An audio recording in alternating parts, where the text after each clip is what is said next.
tout le monde, j'espère que vous allez bien. Donc aujourd'hui, je suis avec Jacob Hamel. On va faire une vidéo sur un sujet qui a été vraiment en demande dans ma boîte de DM sur Instagram. Donc si vous ne me suivez pas déjà, vous pouvez aller le faire tout de suite. Je vais laisser Jacob expliquer qu'est-ce qu'il fait, de où on se connaît. Oui, donc je m'appelle Jacob Hamel, je suis propriétaire de Quantum Training, qui est une compagnie d'entraînement privé où on veut optimiser l'humain. On est à Blainville et dans le fond, Kat, on s'est rencontrés en 2014, 2013 je crois. On avait fait Arnold, mais juste pour le fun. Oui, exact. Puis Canada 2 ou 3 fois, je pense. Au Canada. Puis si vous connaissez pas ça, c'est des compétitions de fitness. Jacob il est préparateur pour toutes les compétitions, toutes les catégories, bikini, figure, bodybuilding. Mais il fait aussi des entraînements pour monsieur, madame, tout le monde. Donc si ça vous intéresse, vous pouvez aller voir sa page. On va commencer dans le vif du sujet avec mes questions que j'ai pour Jacob. La première question, ça serait quelles sont les méthodes que tu utilises pour voir les progrès de tes clients autres que le poids sur la balance, mettons? La première chose que j'aime utiliser, c'est savoir comment que la personne se sent. Est-ce que tu te sens mieux? Est-ce que tu dors mieux? Est-ce que tu digères mieux? Est-ce que tu as plus d'énergie dans ta journée? Ça, c'est la base. J'aime ça dire que d'être en shape, c'est un effet secondaire d'être en santé. Donc, plus tu vas être en santé, plus tu as le potentiel d'être en shape. Deuxièmement, je vais utiliser la biosignature, qui est l'évaluation de pourcentage de gras avec une méthode de pince. Donc, peu importe le pourcentage de gras que la personne ait, moi, ce que je veux voir, c'est une progression. Et c'est de quoi que, justement, si tu prends de la masse musculaire ou tu prends de la rétention d'eau, whatever, ben, on peut voir que tu as quand même une progression grâce au pli adipeux. Ensuite de ça, on peut utiliser aussi juste un simple tape pour voir la circonférence du ventre, des jambes. Ça peut être une excellente méthode aussi. Parce que des fois, la balance, comme on va en parler, ça peut être trompeur. Aussi les photos de progression. Donc ça, c'est une des meilleures choses. Tu prends une photo à tous les mois avec le même éclairage en même endroit et tu peux voir la progression de tes clients. Et même, ça fait peur parce que quand tu es en progrès, justement, que tu perds du poids ou que tu augmentes ta masse musculaire, tu te vois plus. Puis là, ça, je le dis tout le temps. C'est pour ça qu'un entraîneur, c'est vraiment agréable parce que Jacob, il va voir sur mon corps qu'il y a des changements, même si moi, je me vois tous les jours, puis c'est comme, on dirait que je suis pareil, puis que c'est tout le temps la même shape. Mais lui, il va voir les petits changements quand il m'entraîne, ou il va dire « Ah mon Dieu, ça a coté là », puis je l'avais jamais remarqué avant. Fait que ça aussi, c'est de regarder la définition musculaire au fil des semaines, qu'on s'entraîne, puis qu'on mange mieux, puis qu'on fait plus attention, justement, à notre stress, notre sommeil, et compagnie. Après ça, une question qui pourrait être intéressante, c'est pourquoi il y a des fluctuations de poids? Pourquoi justement, des fois, tu prends 5 livres en une journée, le matin et le soir, tu pèses pas la même chose, dans la même semaine, tu peux avoir un gros écart entre deux poids? J'aime ça dire que la balance, c'est un des outils les moins efficaces pour voir ta progression parce qu'il y a tellement de fluctuations qui peuvent arriver à cause de ce que tu manges, ce que tu bois, à cause de ton stress, ton manque de sommeil, ça peut être vraiment plein de choses. Donc, par exemple, si tu manges un repas qui a beaucoup de glucides, c'est pas mauvais pour toi, mais par contre, ça peut te faire augmenter un petit peu ton poids sur la balance parce que quand tu manges des glucides, il y a de la rétention d'eau intramusculaire qui va se faire donc dans ton muscle. C'est ça qu'on veut, mais ça peut faire augmenter ton poids peut-être d'une livre ou de 2 livres. Ensuite de ça, tu as ce qui est ton sommeil. Donc si tu dors moins bien, tu vas avoir une augmentation de tes hormones de stress le lendemain, puis ça va te faire beaucoup de rétention d'eau. Tu peux peser un poids le matin, mal dormir la journée d'après, puis te réveiller le lendemain matin, puis être 2 livres de plus, mais c'est juste à cause que tu as mal dormi. T'sais. Le stress, c'est la même chose. Donc, si tu as des événements très stressants dans ta vie qui se passent, ben, ça se peut que ça fluctue beaucoup. Et aussi, chez les femmes, ben, les cycles menstruels, on sait qu'il va y avoir beaucoup de fluctuations de poids à cause de la rétention d'eau. Par contre, on peut voir que s'il y a vraiment, mettons, tu as des 10 livres de fluctuations, ça peut dire que ton système hormonal, il y a peut-être de quoi aller travailler. Donc si c'est vraiment intense, peut-être poser des questions au niveau de mon système digestif, mon système hormonal aussi, qu'il y a des trucs qui vont pas bien. Mais règle générale, c'est normal qu'il y ait une fluctuation selon le balancement hormonal. Si tu prends des trucs contraceptifs aussi, ça va aller jouer. Donc, il y a plusieurs choses. Donc, la meilleure affaire à faire, c'est si tu veux vraiment te peser, c'est de te peser, mettons, une fois par mois ou 2 semaines, toujours la même date, au même moment le matin à jeun. Mais encore là, si tu as bu, exemple, la veille, tu as bu 4 litres d'eau, puis le lendemain, tu en bois 2, ben là, tu vas avoir un débalancement au niveau de ta rétention d'eau. C'est pour ça que la balance, c'est pas vraiment si intéressant, parce que tu as tellement de fluctuations que tu peux avoir que tu peux pas nécessairement contrôler. Exactement. Puis je pense aussi, la balance, ça crée un peu une réaction négative. Des fois, tu penses que tu te sens bien, tu sens là, que tu as perdu 3 livres. Là. Je sais pas, tu te sens en confiance, mettons que c'est ton objectif. Tu montes sur la balance, tu as pris 6 livres.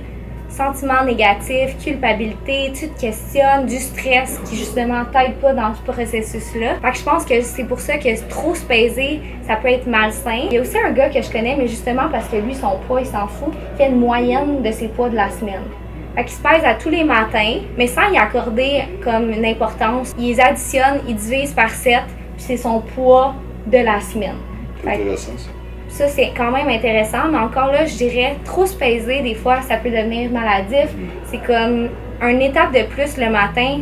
Au pire, regarde-toi dans le miroir, dis-toi que tu te sens bien, fais une affirmation positive à la place de justement monter puis te dire « Ok, ça, c'est ce qui me définit, mon poids, genre ma relation de gravité par rapport à la balance, c'est ça. Fait que je suis une ci ou je suis une ça. Fait que je suis bonne ou je suis pas bonne. Fait que c'est pas de même qu'il faut le voir. » Après ça, je pense que quelque chose qui est important d'aborder, c'est le yo-yo dieting. Dans le fond, les gens qui justement se mettent super strict, perdent 20 livres en 2 semaines, je dis un chiffre vraiment extravagant, ou justement après ils reprennent tout ce poids-là super rapidement.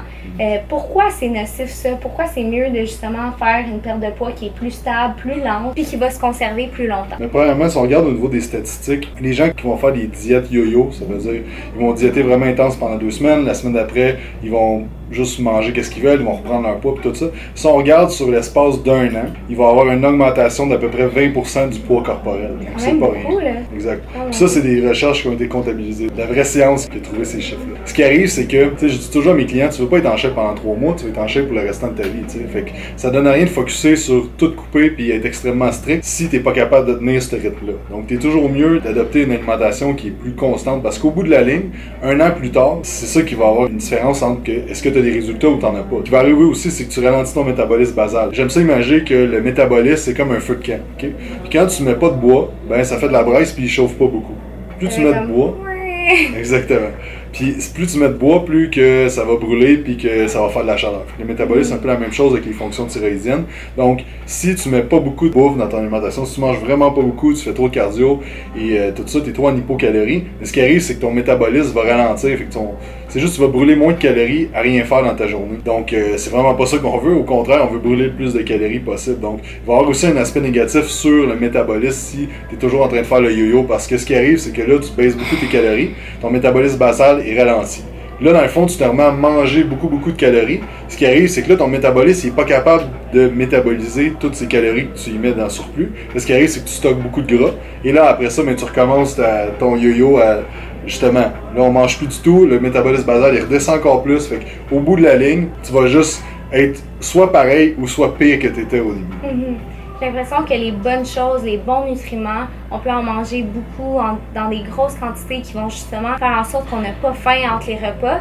Puis les fois de ma vie que j'ai été le plus en shape, c'est quand je mangeais le plus. Là. Je pense que je vais trouver une photo, je vais mettre ça comme un genre de comparatif de maintenant à avant. Présentement, la shape que j'ai, c'est comme je vais tout le temps l'aimer parce que c'est le corps que j'ai présentement. Puis si on part d'un self-love puis du fait qu'on aime notre corps, ça nous aide à aller de l'avant puis à y donner des bonnes choses. Si on part en se disant qu'on s'aime pas, puis qu'on n'est pas bon, puis qu'on n'est pas capable, ça nous aide pas à avancer dans le processus, d'être en meilleure shape, d'être une meilleure personne également. Une affaire qui est intéressante aussi, tu peux remarquer que la façon que tu te sens par rapport à un aliment, ça va dicter comment tu vas l'absorber. Tellement. Fait que ça, il y a des recherches là-dessus que si t'es frustré pendant que tu manges quelque chose, tu vas moins bien l'absorber. Ça veut dire que si tu as beau manger du poulet, du brocoli, t'aimes pas ça, manger ça, puis que c'est une corvée pour toi, ben tu vas avoir des effets négatifs à manger ça, tandis que si tu manges, je te goût manger des patates douces avec un steak puis des légumes qui sont des bonnes choses, mais que t'enjoys ton repas puis t'as du fun puis que t'es content de le manger, mais tu vas avoir une réaction plus positive, ton corps va mieux le métaboliser, tu vas être plus en shape au bout. Même chose en vacances, exact. Comme on discutait, des fois tu vas en vacances, tu manges peut-être pas de façon exemplaire, tu reviens, le poids a pas tant changé, le pourcentage de gras non plus, il y a des gens qui perdent du pourcentage de gras en vacances, sont moins stressés, ils mangent peut-être pas le nombre de calories qu'il faut, mais le fait que justement ils culpabilisent pas puis qu'ils sont pas stressés en permanence en mangeant, ça les aide à avoir une meilleure composition corporelle, fait que c'est vraiment cool pour ça. Donc merci tout le monde d'avoir écouté la vidéo. On voulait pas que ça soit une vidéo interminable, donc on va arrêter ça là, mais on aimerait beaucoup faire une partie 2. Donc si vous avez des expériences que vous avez vécues, soit des diètes yo-yo, soit des prises de poids, soit que la balance ça vous stresse, whatever, écrivez dans les commentaires puis on va essayer de répondre à vos questions puis vous aider avec ce sujet. Merci tout le monde d'avoir écouté la vidéo. On se voit dans la prochaine. N'oubliez pas de donner un petit like, de laisser dans les commentaires vos témoignages. On aimerait beaucoup lire puis répondre à vos questions dans la prochaine vidéo. Ouch!